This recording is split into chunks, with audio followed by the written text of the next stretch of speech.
hello, good evening. If you'll please join us for the Pledge of Allegiance. I pledge allegiance to the flag of the United States of America and to the republic for which it stands, one nation, under God, indivisible, with liberty and justice for all. All right, again, thank you for joining us this evening. We have a very small audience, but that's okay because it's the summer months. I thought it was just me, Marty, for a second. It started out that way. Yeah. All right, so our first order of business is to adopt the agenda. Do we have a motion to adopt the agenda? I move to accept the, sorry, I can't talk, apparently. I move to adopt the agenda as presented. Second. So we moved and seconded. All in favor say aye. Aye. Opposed? All right. Oh, another order of business that we should take care of is Director Perkins is on holiday. So we can make a motion to excuse his absence. So moved. Second. All in favor say aye. Aye. Opposed? Okay. I think he'll be back, what, next week? Something like that? Yeah. Sounds good. He's also in Europe. Yeah, is that why you said holiday? Yeah, it's very British. It is British holiday. You're the I think he is in London as we speak. With you knows. That's what I was going to say if they cross paths. All right, next is the board consent agenda. I move that we approve the board consent agenda. Second. All those in favor say aye. Aye. Opposed? Okay, and then next we have our superintendent consent agenda. Again, we'll entertain a motion for that. I move to approve the superintendent's consent agenda. Second. Sorry. All in favor say aye. Aye. Opposed? All right. Okay, so we're going to move on to our superintendent report. So we'll turn this over to Superintendent Merlino. So I'm just going to update you on a few things. I was thinking about when was the last time, it was 3 weeks ago. We actually had so I was on vacation last week in Sun River. If you guys like to hear some of it, probably not. After the last board meeting, the district is part of the School Justice Partnership. They had a training at Cascade, so the juvenile justice is what it is. I'm a member of the board that includes a lot of the different sheriffs, and you guys are familiar with all that. But they had training at Cascade after our last board meeting. It was a 2-day training, and Shane was one of the people that was very heavily involved in that. Vancouver School District, Evergreen School District, a lot of law enforcement. Shane shared that he had been asked to present, I think in Oklahoma. When he went down there, the people down there had no concept of the type of involvement that we're trying to do in our county. So I just want to let you know that that is being very well received. We had the graduations. We had a little controversy with Heritage. I think the board all spoke quite eloquently to that at our last board meeting. And I think I had mentioned that we were having a meeting with one of the students that was involved, not the student involved at the center of the kind of the controversy, but an ancillary student that was involved with some complaints. And the whole purpose was to just kind of hear the student and her parents give their perspective on their experience. And that was a good meeting. Myself and Janae and Bill Owen met with the family. I'd also mentioned to you earlier that we were already heavily involved with some further training with our staff around boundary invasion and grooming. We would be meeting with all of the staff members, all teachers, all of our administrators, classified staff at the meetings in August, with Clear Risk helping us with that.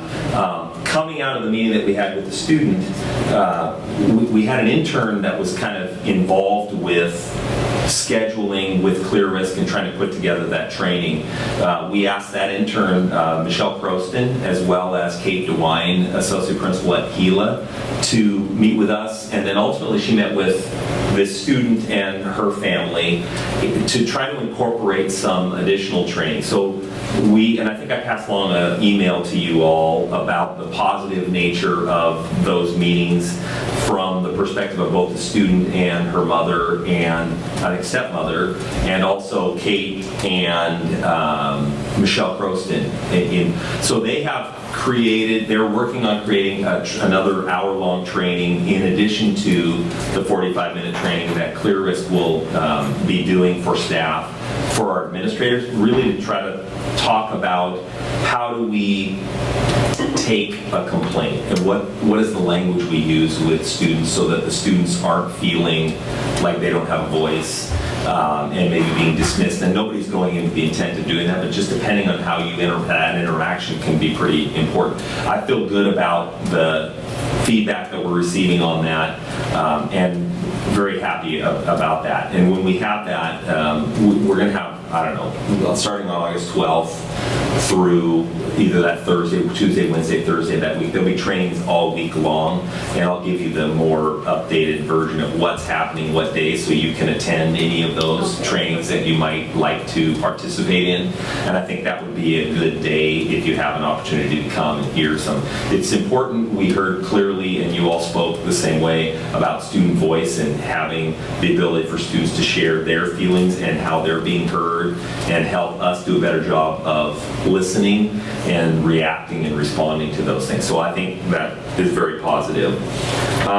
We also met it wasn't last week, a couple weeks ago with Ben. I met twice with Ben. I think I mentioned I had lunch with Ben and my brother, and then we met with Ben Magapore from SEH and Ted Feller, who's the executive, I don't know people's titles. He's the STEM Direct Southwest Washington. So talking about some of the programs that they are trying to advance, and I think we're going to dig deeper into why some of the numbers in some of those areas have decreased in terms of the kids participating in some of those internship opportunities. We had Susan Dixon here at the last meeting, I think, presenting on all the things that they're doing. I think that there's a feeling that we've maybe lost a little bit of the connection with SEH. So we had a good conversation with Ben and Ted about that and how to rebuild it. And then coming from that, setting another meeting, I think in early August with Ben, and I can't remember her name. There's a lady at SEH that's very... Natalie, Yeah. right. What are the short-term and what are the longer-term responses to that? How do we reach down even into the elementary schools to help kids see some of the opportunities that they're, not just SEH, but just in general. So that was a good meeting. And also I would just finish by saying this morning I was able to come in and speak with WSU Vancouver Impact Cohort students. So it's our paraprofessionals that are starting a 2-year program with WSU Vancouver to become ELL endorsed. It's something that John Dieter and Catherine Carrison and Linda Freeberg were very interested in starting a few years ago. So there, I think, were 10. One special ed para, the rest were all ELL paras. But there were 2 women in particular that are the second generation of mothers that have been parent leaders in their schools with students within their communities, within their culture, who then got hired as paraprofessionals and are now in this program with WSU Vancouver so that they can, at the end of their program, become potential teachers in the district. I think the first one actually was hired, Catherine was telling me yesterday, a mother that was a student, a parent leader who became a para, who's now been hired to teach in the district next year. Yeah, she. I don't remember. One from York is at Crestline. Okay. Say was one that I know that was at Crestline. So we got 2 more in this Yeah, cohort. just got her. The thing that's great about it is, I mean, first of all, our population is expanding, but particularly with the dual language immersion, I know one of the biggest concerns has always been, can we find the teachers? You've got 2 kindergarten teachers, 2 first grade, second. When you get through that, now we're into middle school at Y East. We only had 1 class at Marion, but we're into middle school at Y East. We'll be, I think, at middle school, not this coming year, but Frontier the following year.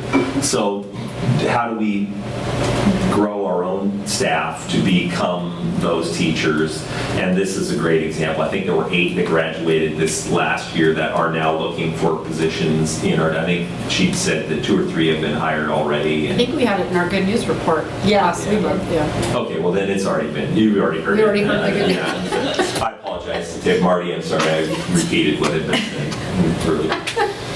The rest of you I don't care about. But I mean, it's just another great thing. So I was happy to have the opportunity to speak with them, and then we're meeting, I think, next week to talk about the board retreat and get deeper into the board retreat, and also talk about, I want to update everybody on those training dates. I mean, I'm meeting with Julie and Victoria, but make sure that I'll get all that information out to everybody else, and so everybody knows what's happening on. We're going to schedule 2 budget, what, or is that part of your budget update? Well, we have to do that too. Oh, okay. Lori, I've given Lori she's been ignoring me for at least the last 7 to 10 days. I'm trying to get those.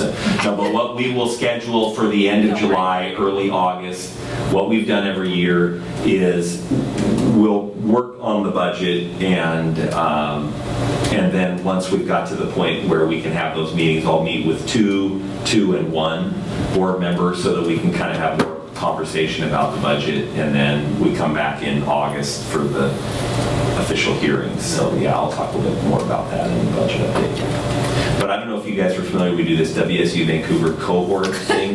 No, I'm just kidding. Yeah, that's all I have. I'm sorry. Thank you, Mike. Yes. All right, next is matters reserved for board action. It's the ratification of collective bargaining agreement between Evergreen Public Schools and the public school employees of Evergreen Office Clerical. So we have the copy of the agreement. So we'll open it up for any comments or questions from the board at this point. Just, were there any major changes or? No, I mean, I don't know if Janae can speak to it also, but we negotiated with Office Clerical, came to an agreement, I don't know how many weeks ago, but they had their official meeting, and I think, if I remember right, they had over 100 people, or around 100 people show up at that, and it wasn't 100%, but I think it was well in the majority, like in the high 80s, 90s, in terms of low 90s, maybe 80s, in terms of support for that. So no, there wasn't any change, and typically what happens is both, they will meet, they will ratify, and then the board ratifies after that. That is the typical course of action. It doesn't always happen that way, but with the Office Clerical group, it did happen that way. Yeah, it sounds like it went fairly smooth, and because they just had like the one meeting, or Maybe Janae, there was more than one meeting, but there's no question it was fairly smooth because you had the best chief HR individual in the state. I don't know if you're familiar with Janae Gomes, who's sitting in the back of the room. I'm not even kidding. It's like I'm joking, but I'm not. I mean, she's tremendous. So she did a great job and led us through that process, and I think it was actually really a positive process with the Office Clerical group. Good. Good. are any questions or comments from the audience? All right. So then we will entertain a motion. I would move that we ratify the collective bargaining agreement between Evergreen Public Schools and the public school employees of Evergreen Office and Clerical as presented. Second. It's been moved and seconded. All in favor say aye. Aye. Opposed? Great. Thanks for your work on that, Janae. All right, next is the budget update. So we will again turn that over to Superintendent Merlino. Yes, the budget update. We're done with enrollment. So the last presentation that I made in terms of staffing and estimates, they still kind of stand. And this is an early meeting, so typically in July I don't come back and update necessarily from where we're at. It's more updating on the budget creation process.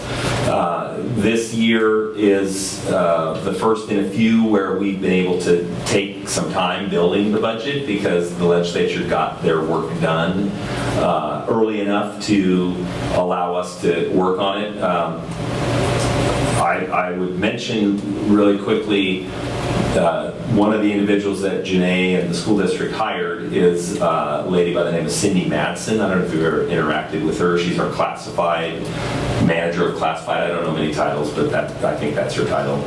And she, those of you that have been around a while remember Jerry Deloria, who worked in classified for years. And Cindy has seamlessly taken over the process of not only kind of from the system side of things, working on the staffing for classified, but also kind of bringing the certificated stuff together. And then Tammy Gassaway, who's worked with me for a number of years, they do wonderful work together, and they just do really great work for us in helping build it. So where we're at in terms of the budget, by the 10th of July, we have an obligation to make a copy of the budget available to the public. So Tammy and I have been working on that. I think tomorrow we'll post something on our website that people can look at. It won't be done at that point, but we're to the point where we've pretty much brought everything together. I think at the end of the day, our budget this year will probably be somewhere around $385 million in the general fund, which is up from maybe, it was probably 365 or 370 something, but we won't spend that much money, but that's how much we'll have in the budget. It's coming together relatively well. It's always, when we get to this point, it's always, there's more expenditures than revenues. It's figuring out what did we put in at the beginning that we can back out and be comfortable with. So that's where we're at with the budget creation, and we'll have something posted tomorrow, and then we'll have those meetings with you all individually or in groups of two, probably the first week in August, I think is what Lori and I had talked about scheduling. And so if there's any dates that don't work, we'll figure that out, and then you get to pick who the one person is to meet with me as opposed to the two. I think since Rob's not here tonight, he will meet with somebody else with you We'll guys. draw straws. Yeah, or let's draw them tonight. Anyway, so we'll get through those meetings in early August, and then we'll come back for the first budget hearing in. But I don't see any surprises from what we've talked about, and we've talked a lot about the budget. We've had a difficult process, but I think a good process that we followed. But I think there shouldn't be any surprises when we get together in those individual meetings. That's all I have on the budget update. Okay. Any questions about budget? All right, next is board comments. Anybody have anything they want to talk about? I know that we had our bond update last week that we attended right before the 4th of July. Sounds like everything is going well and on time, and the Y East and Mountain View, those projects are starting to kick off, and that's right, Sue's back there. Sue's back there. I think I started to cross her fingers, which is, Yeah. we won't put that in the minutes. There's lots of dirt being kicked around at Sifton. I see that when I drive by, Yep. so, yeah, good stuff. We're meeting, the team for the ASC is meeting on Thursday, yeah, this Thursday. So if you have any input about the color palette and stuff. We liked what you showed us. Yeah. So, it really was good. They showed us. Okay, we'll just keep plugging it away then. I would just say Sue's doing an unbelievable job. I mean, you're talking about $800 million worth of expenditures. It's There's not a like lot it's of just moving parts going on. A lot of committees, a lot of time, a lot of moving parts, a lot of human beings. My experience has been the more human beings that you have to work with, the more difficult sometimes things can become. So she's doing a great job. Thank you. I don't have anything else. That was Actually, quiet. It's been a quiet week. It's been quiet. Just keep it rolling. Mike was out of town, so, right? What's that? So it was quiet. I Yes, was- we've had a break. I went swimming, rode bikes a little bit. Good times. That was good. All right, future agenda items. Just getting the things settled for the board retreat and getting everybody's input on on that. So if you have something that, because I know we talked about doing policy review and a couple of other things, but if there's anything that you guys want to talk about during those couple of days, let us know so we can get those on the agenda. I'm excited for our retreat. I am too. I'm too. Yep. It's gonna be good. August Great. 9th and 10th. August 9th and 10th. Yeah. Friday, Saturday, right? Or Thursday, Friday? No, it's I have it Friday, Saturday. I'm just kidding. I know it's Friday, Saturday. I'll say, I've only requested 1 day vacation from work, so. Yeah, Friday, There better be Saturday. 2 days that Yeah, way. one vacation day. Yep. All right, anything else? All right, so next is citizen comments. If there's anyone in the audience that would like to address the board, you can come up to the podium. You have 3 minutes. Give us your name and address. Is there no one on the list, Lori? Okay. Not even just for fun? All right, well, at this time, we will go into recess where we will sign papers. We will reconvene for a board workshop right back in this room. We will do legislative update. We'll get another superintendent's update. We'll have a board meeting debrief, and then we'll have a closed session for collective bargaining. Thank you.